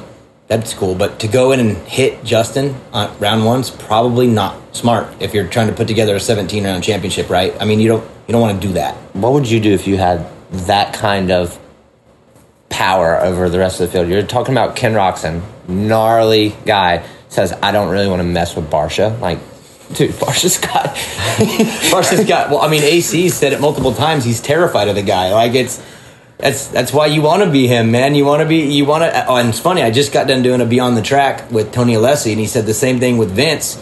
He said in the past, people didn't respect him, and they didn't like that he was up there because they didn't feel like he could run the pace, but he's gotten better. I mean, Eli sat behind him for a while, and Vince was running the same pace to where Tony's like, these people need to start respecting Vince more. He's kind of one of them. He might be at the back end of that fast pack, but he's kind of one of them now. Respect the guy a little bit more.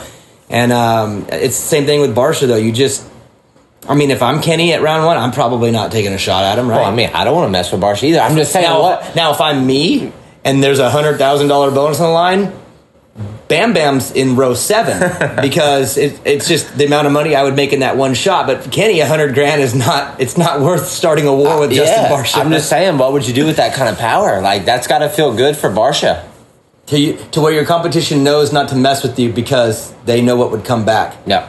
Well, that's what happens when you have a career of being a guy that excels in them. I mean, that's how people thought of you in arena cross. Can we just talk about, though? Well, remember when you went to Australia? You said nobody really wanted to talk to you like the first year there because they were so terrified because of the things you had done in the past. And you're like, I'm a really nice guy. Like I'm just here to hang out and have fun it's cool. And race. But they were like, why do you got to bring Jacob Hayes here, man? He's a dirty rider. He's killed everybody in the States, and now he's here. But it's an image thing. I want to talk about, like, Barsha has always been just a rever, right? Just a clutcher, rever. The most I heard him rev his bike was after he won. I didn't even hear that thing floating. He rode so good. Yeah. No, but all day, not in practice, nothing. Like, is it changed riding style? I don't know. Maybe the bike is the fit. I mean, I don't know. You know the model because you were on the Husky, so you know the feeling of that bike, and obviously that gas is a version of the KTM, whatever. It's the umbrella of the same bike. I think it's just the bike fit. He says that bike has a lot of power, but it's a building power band. So I don't think he has to, I don't know. I mean, you've talked to TK a little bit too. Like, is it maybe it's just a motorcycle? I can't see him just changing his ways randomly. Like, you know what I mean? Like, he's 20-something years old. Like, you're not going to change. It's got to be the bike. I don't know, man. They've put a lot of work in, I feel like. And, I mean, he always has. All those guys put a lot of work in, and he looked good. He looked really, really good. Okay, so I'm going to go into something that I know you can talk about a little bit because you just saw it.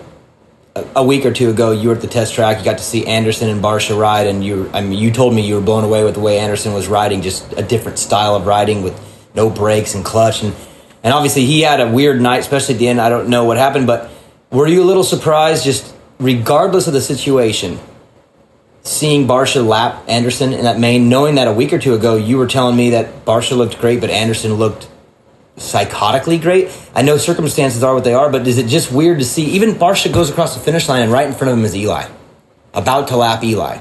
Like, is it just weird how it ends up sometimes when they're all so close, but then all of a sudden Barsha's going to lap Eli and he lapped Anderson? And to me, I get weirded out by that sometimes. No matter how things look ahead of time, when the checkered flag comes out, weirdest things happen.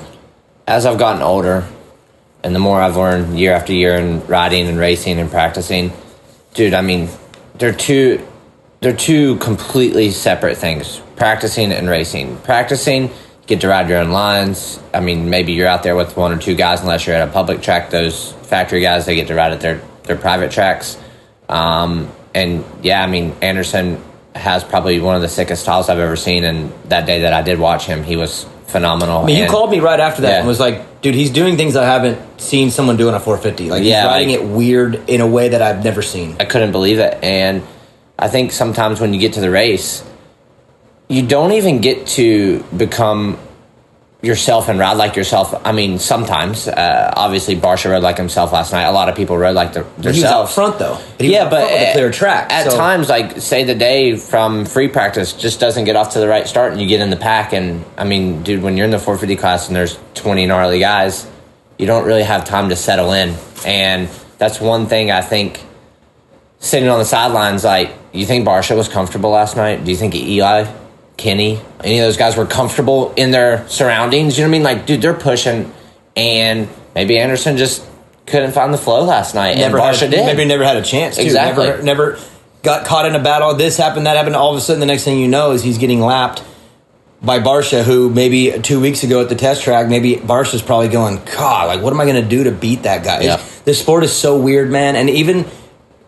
Are you like me right now? As much as you are trying to digest what we saw last night, it doesn't even matter. Tuesday will be... If Barsha could get 7th on Tuesday, and I wouldn't even be shocked. It's just I guess, how the day goes, right? Yeah, it really is. I mean, touching back on what you said about Dino when he looked up and he was 12th, and he's like, something going on? Like, dude, he rode the absolute wheels off of his motorcycle, and yeah, I mean, like you said, he qualified 12th, and then... Gets inside the top 10 barely, but... It's going to come down to starts, and I mean, last night we saw a little bit of a unique track. I think they're trying to just build their way into the series and not build anything crazy for the first round. But then why were the riders saying that it was hard too? Because it was an easy basic track, but they all commented that it was a kind of frustrating track to ride too. It didn't look like it had much flow. Is it because it was just tacky and goofy? And it was ruddy, man. Like, I mean, from where I was sitting, finish line, even on the landing of the finish line, there was ruts coming little down. Ones, like little squishy ones. And then the quad, and that left-hander rutted up, triple. Like, there was their own challenges, you know what I mean? Just because the rhythms were simple didn't mean that the track wasn't tough. And, like, the wall jump, I always know that, like, a wall jump just ruins the flow. And the whole lap almost. Yeah, especially right before the whoops. You just got to slam on the brakes. Like, I remember watching in practice Cooper rail around the outside, jump. He literally landed straight into the wall, braked up over the wall, down on the whoops. I thought he was going to try to, like, do some James Stewart shit. He was going to jump over the wall. No, I thought he was going to jump over the wall. Dude, can you imagine? A braking bump. Stu would have. He would have found a little braking bump on the far right and popped over the wall. Yeah, that's what I thought. How about Jet jumping a couple whoops in? Does he not care about his ankles or what? Because I thought he was going to blow both ankles. Yeah, he had a lot of trust in the suspension and the motorcycle right there, because he let go of the brakes and said, take the wheel. Jesus, take the wheel. Let's move down the lineup a little bit. AC, I just got done doing a little of that roundtable Zoom call with him, and he said it was great to have a quiet night, just a medium night. He's like, usually when I get back to the truck after a race, I got a bunch of tags and photos. Either it's good or it's me upside down. Or he's like, there was like 2 or 3 or so. He's like, it was just a quiet night. And for him, I kind of think that's the best way it could have been. 4th place. I barely saw the dude on screen. But he had a 4th place finish, and he's right there in the championship, and he just had that surgery on his elbow to get that nerve thing fit. I mean, it couldn't have gone any better for him. I think that's better than even a win, because then he would have the pressure to back it up on Tuesday. Like, what a clean night for AC. Just come in, quiet, get a 4th. I mean, there's a lot of guys you can just pat on the back and say, attaboy. Ferrandis, I didn't think Musquin he would even... missing a whole year of Supercross and coming out and actually passing AC and getting 3rd. Attaboy. AC had a great night of riding. Mookie had a great night of riding. Brayton crushed Brayton's it. so sick, dude. What is up with AP, Aaron Plessinger, rode phenomenal. I thought he rode great all day. He was ready to give it to Brayton, and Brayton's like, nope, not tonight. How about Coop in the heat, or Plessinger in the heat, going after Coop a little bit? That's what I'm saying. It's been 2 different stories for a couple of years, and AP's all over. Is that a round 1 thing, or do you think some guys are just found something new for themselves? Because AP's, if you hear his attitude when he's talking, it's like, oh no, it's on. Yeah, he's ready. Gonna be better. He's ready. Yeah. And he never talks that way. He never, even when he was winning, he didn't talk that way. So it's just round 1's fun, man, because you see these guys and they come out, and then you have Eli in 13th, out there screwing with Vince over and over. What? I can't really comment on that. I mean, he got a really bad start, and then I don't know how he somehow got tangled up with Vince. I know he ran him high, but then he somehow slid out. And the corner where him and Vince came together the second time, I couldn't see that corner. Like how it happened? Just a weird race. I mean, about poor Zacho, dude? Down great ride for him, man. Down in the first turn. His heat race, dude. He passed 3 guys in the last lap and a half. Like he found a speed and just zipped by everybody. Like they were standing still. Even Cooper, he went right around the outside of him. I mean, from going down in the first turn and then coming through all those guys to get 10th was like, wow. Fran has had a quiet night, but a good quiet night. Like, right? I mean, dude, he missed so much time. I mean, being a rookie on a 450 on that thing to miss 6 weeks. How do you feel like he feels in his head though? Like, dude, you were the dominator / Terminator in the 250 class, and then you get to the 450 class. Like, what? Like, how does your mindset change from you're the dominator to like we're trying to like you're battling gnarly for 8th, 7th, and 8th? As a rookie, he's probably just happy he didn't crash twice on the parade lap, like the other rookie did. Did you see it? I watched it. What did Chase do? I'm not sure. You don't know how it happened? I'm not going to comment. I don't know. I've crashed on a side lap before, and you did a crash on not in Supercross, but I have in an outdoor national, and it's just like I pray that no one saw me. Well, Max Vollen did it too. Yeah, I saw Max's. That was his weird. He just went. He was charging. He threw a big whip. It was a big whip. And he couldn't bring her back? No, he brought it back. He just landed little OJ in the sticky dirt. Is it nerves or what? I mean, Chase Sexton is a phenomenal talent. He can go like a whole season without tipping over. How do you crash twice on the parade lap? Oh, man. It's just rough start right there. Like, that's just not how you want to get the main event going. And how about him, dude, getting...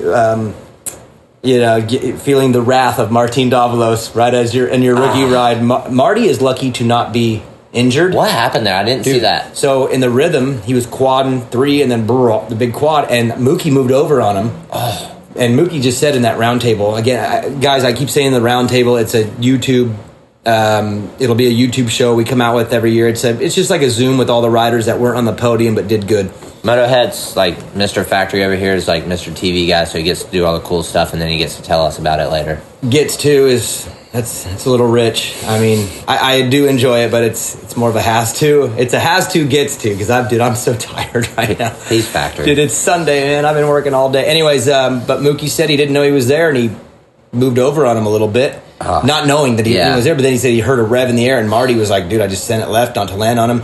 Landed on the tough blocks, and then Chase just hit his bike and went over the bars. So, so ruined his night. Eli's night gets ruined by stuff, but it's just round ones, man. It's crazy, and I think of it this way. You know how there's a 17-round championship, you got to put the whole thing together, but then as an amateur, there's Loretta Lynn's, and everything all revolves around Loretta's. It's one race.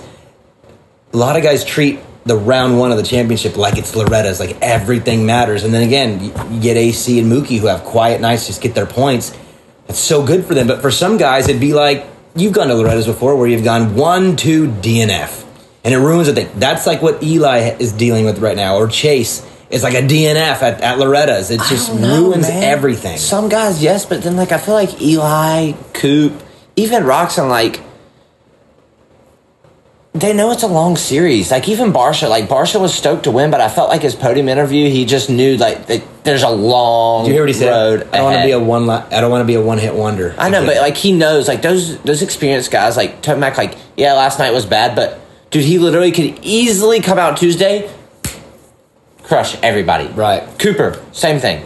Like it could literally flip. Do you guys realize the odds? There's pretty good odds. It could be Tomac, Webb, Sexton, 1, 2, 3, and those 3 right now are probably freaking out a little bit, and they could go 1, 2, 3, and Barsha could get 14th because he gets into it with Vince Parisi or That's something. What I'm thinking though. Like, does Tomac wake up this morning and he's just like, "What do I got to do?" Or does he rely on his experience, 3 outdoor titles, Supercross title last year, and say, "Got some work"? Well, yeah, probably, but at the same time, his outdoor title got hit by having some of this happened early. Loretta's, remember, he had a DNF. That's what I'm saying. You bury yourself too far, and okay, I mean, let's be honest. He got 13, so he's 12 to 15 points down, something like that.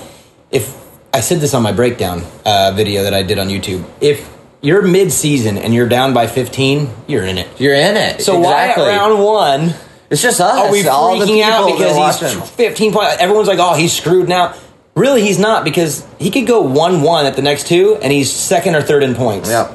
So there's That's no what I'm reason saying. to Like, freak. does he wake up this morning and go, I got some work? I thought his bike looked good.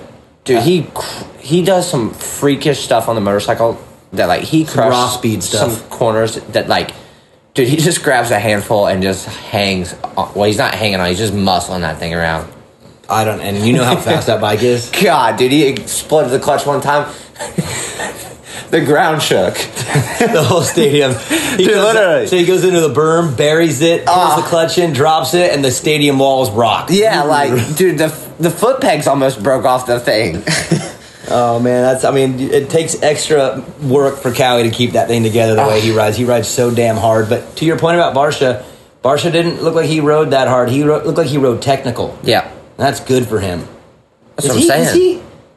Can he go the distance? I mean... Oh, I think so. I mean, he's obviously extremely fit. This is third year in a row where after round one, we're like, man, he's the man. And then, it teeters off. But I don't know. I think there is something different, because I think this bike and this team and this lifestyle where he's at right now, that it's better than it's ever been. Even when he was doing good on the Yamaha, he always seemed a little like, it was good tonight. We'll see about that.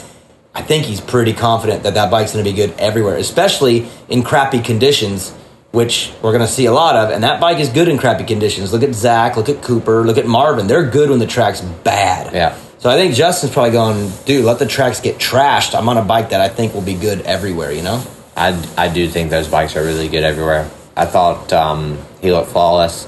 I thought Kenny's new Honda looked sick. You know what it looked like to me? It looked like his old Suzuki. It looked stable and longer, and for me, the Hondas always have this like twitchy look. That thing looks stable. Yeah, I thought it's like mimicked Barsha's bike. They look like they could throw it anywhere. It was like tight in and out. Yeah, of places. maybe the bike didn't look like that, but Kenny looked like he used to look on a Suzuki. Yeah. He's always looked a little scared of his Honda to me, and maybe it's because of the big crash he had right out of the gate with the big one that got his arm. Have you always noticed with him? He always looks. If he's not on full Kenny mode, he looks scared of his bike. And last night, he looked like he was making mistakes and was cool with it. Almost looked like how he looked on a Suzuki. I know he was sitting behind Barsha in the heat race, and he just kept seeing him hit the quad. And I was like, oh, is he going to do it? And he did. Is he going to do it? And then on the white flag, he did it, and he come up so short, and he almost went down. I was like, oh! And I was like, that's probably it for Kenny doing the quad. And then he comes out in the main event, and he sees Barsha doing it, and he wasn't losing that much time going double-double. You're right. But I was like, is he gonna do it? And then he just switched on and started, he just looked comfortable. Yeah. Is what I'm saying. He did. He looked really comfortable, and his attitude seems to be a little bit different. He seems to not care as much.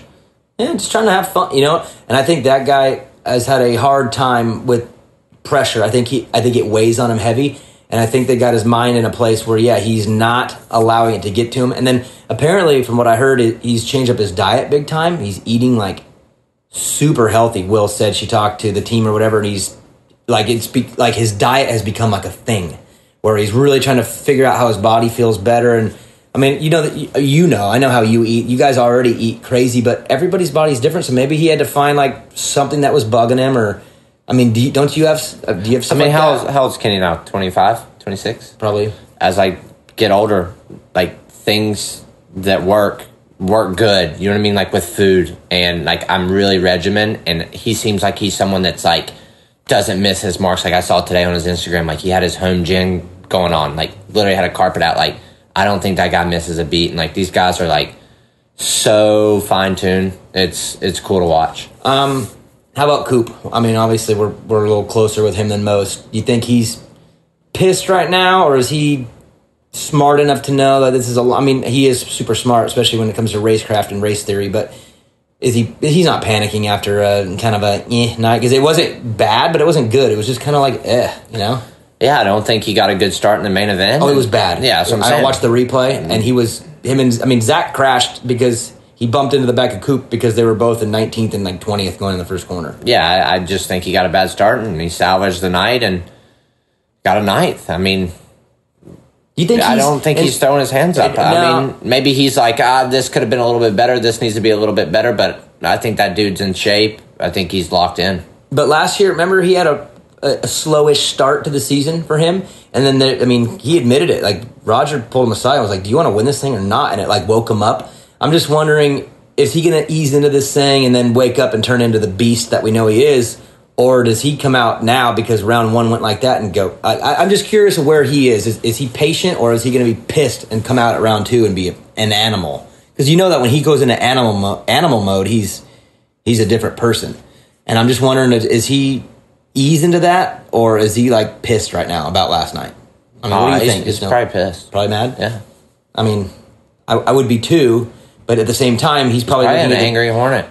He's probably looking at the results too and going, my main guy Eli was behind me. So, you know what I mean? He's smart like that too. I think he plays with the math a little bit and knows that the guy that he has to worry about the most is Eli, and I beat him. So, yeah, this wasn't great, but it's also not that bad. I'm okay. You know? How many? I don't know. How many different race winners do you think you're going to be this year in the 450 class? I mean, it could be 7, 8, 9, but it probably ends up being 5. I don't know. Like, that's what I'm saying. Like, I feel like everyone's going to get a shot. They're all going to get a shot. Like, that's what I'm saying. AC's going to have one. You're going to be like, it's AC's night. And then Coop's going to... But I also think that Kenny will get a couple. Coop will get a couple. Eli will get a couple. We talked about it in the last show, actually. Like, how many are left for everybody? If Eli gets 4 or 5 and Coop gets 3 or 4 and Kenny gets 3 or 4, well, there's like 3 left. So Marsh has 1, and who gets the other 2? You know what I mean? Yeah. Does Marv sneak one in? Marv's won a bunch in his career. I mean, AC's never won one before. You know, and Anderson hasn't won one since 2018, and Sexton's never won one, and Dylan's never won one. You know what I mean? It's like, I don't know how many go around. Yeah. Because Eli's going to grab a bunch. He's just, I mean, what, is he going to all of a sudden win 1 or 2? No, he's going to win 4 or 5. That's just at a minimum, I would say. So I don't know. It's hard to evaluate this class after one race. Like I said, watching the guys go by and like your head's just like boom, boom. Like I literally could not believe it. I couldn't keep up.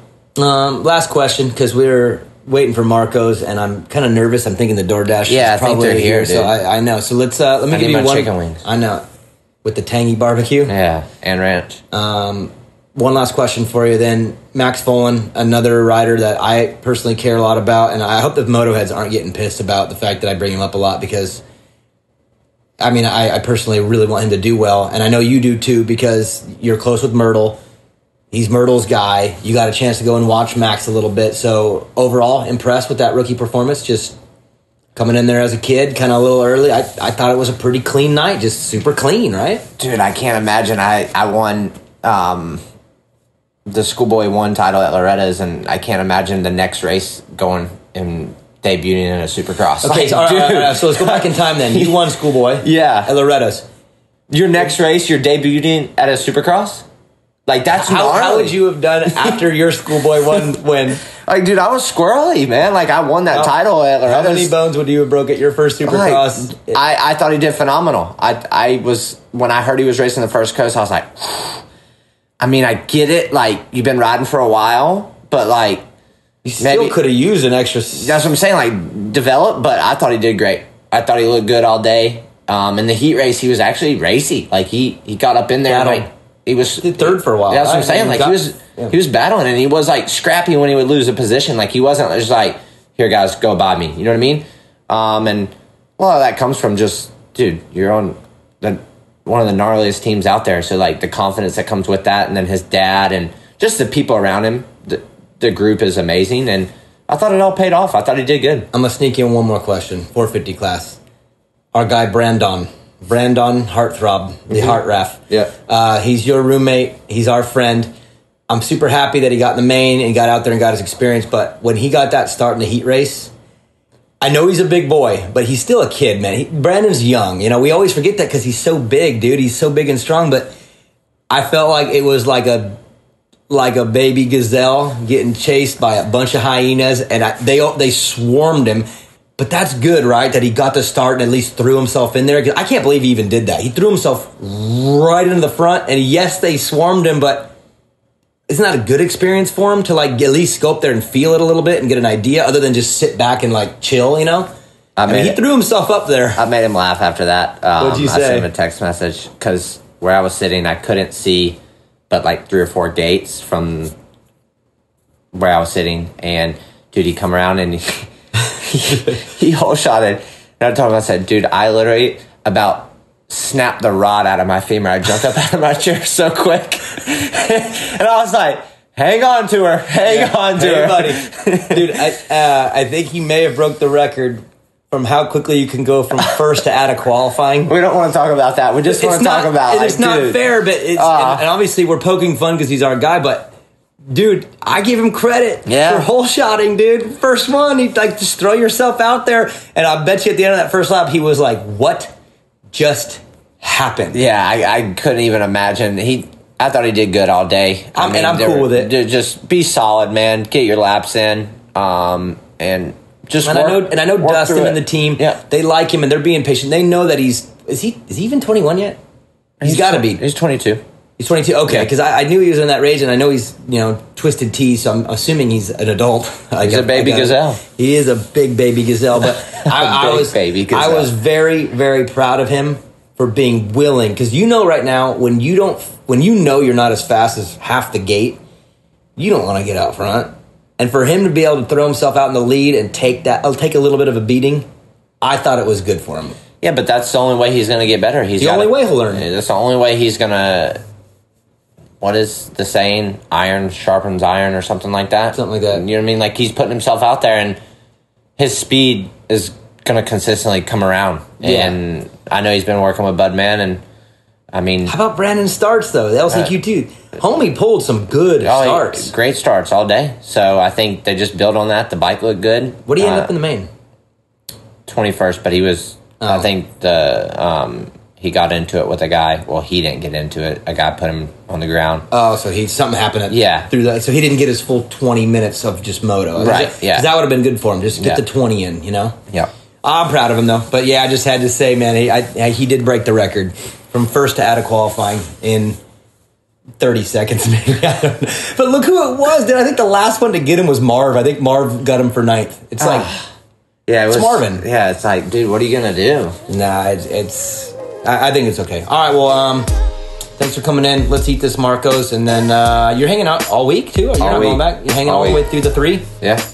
Can't believe Myrtle flaked, dude. Motoheads, let me know if you need any updates on Daniel. I got you. If you need an update on Daniel, just know that I'm working or eating sleeping. Snickers and Twinkies in between sets yesterday. I don't even eat Twinkies. I don't even think Twinkies exist. Isn't that brand, out of business? I don't think so. No, so there's Jacob. He's a liar. Now you know he just caught him in a big old lie. I don't eat Twinkies. But anyways, good show. Thanks for coming on. And Producer Joe, take it from here. That's it, Motoheads. Episode 184 is in the bag. Huge thank you and shout out to all of our sponsors, including Fly Racing, Mika Metals, Scott USA, EMT Racing, Motosport.com, Old Me Creations, Race Tech and DRS Suspension, Guts Racing, No Toil, Blenzall, All American Chevy of Killeen, and of course, our buddies at ScreenPrintingDone.com. Thanks for listening, guys. We'll see you next time.